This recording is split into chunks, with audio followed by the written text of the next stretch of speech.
بلا ضرورت گھر میں کتا پالنے سے کیا ہوتا ہے؟ گھر میں کتا پالنے سے رحمت کا فرشتہ نہیں آتا۔ اللہ کے نبی کریم صلی اللہ علیہ وسلم کے زندگی کے دو واقعات سنیے۔ ڈیلی فلاسفر لقمان کے دیکھنے اور سننے والوں کو السلام علیکم۔ حضرت میمونہ رضی اللہ تعالیٰ عنہ فرماتی ہیں، ایک دن نبی کریم صلی اللہ علیہ وآلہ وسلم پریشان تھے۔ میمونہ رضی اللہ تعالیٰ عنہ نے عرض کیا، یا رسول اللہ صلی اللہ علیہ وآلہ وسلم، آپ کیوں پریشان ہیں؟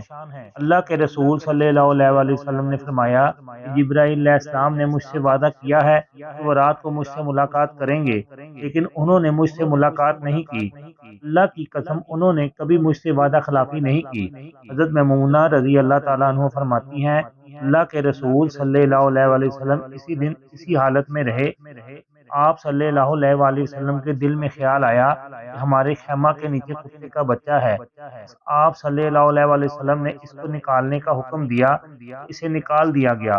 پھر آپ صلی اللہ علیہ وآلہ وسلم نے اپنے دست مبارک سے پانی لیا اور اس جگہ کو دھویا۔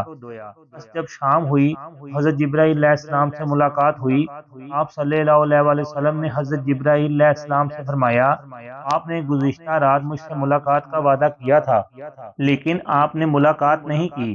حضرت جبرائیل علیہ السلام نے فرمایا، ٹھیک ہے، لیکن فرشتوں کا گروہ اس گھر میں داخل نہیں ہوتا جس گھر میں کتا اور تصویر ہو۔ اللہ کے رسول صلی اللہ علیہ وآلہ وسلم نے اسی دن صبح کو کتوں کو قتل کرنے کا حکم دیا، یہاں تک کہ چھوٹے کتوں کو قتل کرنے کا حکم دے دیا گیا اور بڑے کتوں کو چھوڑ دیا گیا۔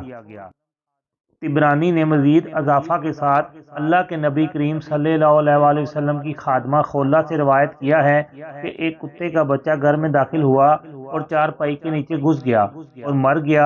اللہ کے رسول صلی اللہ علیہ وآلہ وسلم پر وحی کا سلسلہ رک گیا۔ آپ صلی اللہ علیہ وآلہ وسلم نے فرمایا، اے خولہ، رسول اللہ صلی اللہ علیہ وآلہ وسلم کے گھر میں کیا بات ہو گئی کہ حضرت جبرائیل علیہ السلام تشریف نہیں لائے؟ یا رسول اللہ صلی اللہ علیہ وآلہ وسلم کے گھر میں کوئی نئی بات پیش آ گئی ہے؟ آپ صلی اللہ علیہ وآلہ وسلم مسجد کی طرف تشریف لے گئے۔ خولہ رضی اللہ تعالیٰ عنہ فرماتی ہیں کہ میں کھڑی ہوئی اور میں نے گھر میں جھاڑو دینی شروع کر دی۔ میں نے چارپائی کے نیچے جھاڑو دینے کا ارادہ کیا، مجھے جھاڑو کے نیچے بھاری سی چیز محسوس ہوئی۔ میں نے اس کو نکالا تو وہ کتے کا مردہ بچہ تھا۔ میں نے اسے اٹھا کر دیوار کے پیچھے ڈال دیا۔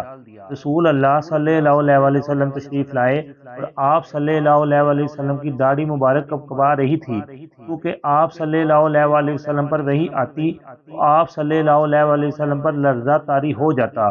آپ صلی اللہ علیہ وآلہ وسلم نے فرمایا، خولہ، مجھے کپڑا اوڑھ دو، اور اللہ تعالیٰ نے سورت نازل فرمائی۔ اللہ تعالیٰ کمی بیشی معاف فرمائے۔ لائک اور شیئر کر دیں، چینل کو سبسکرائب اور فالو کر دیں۔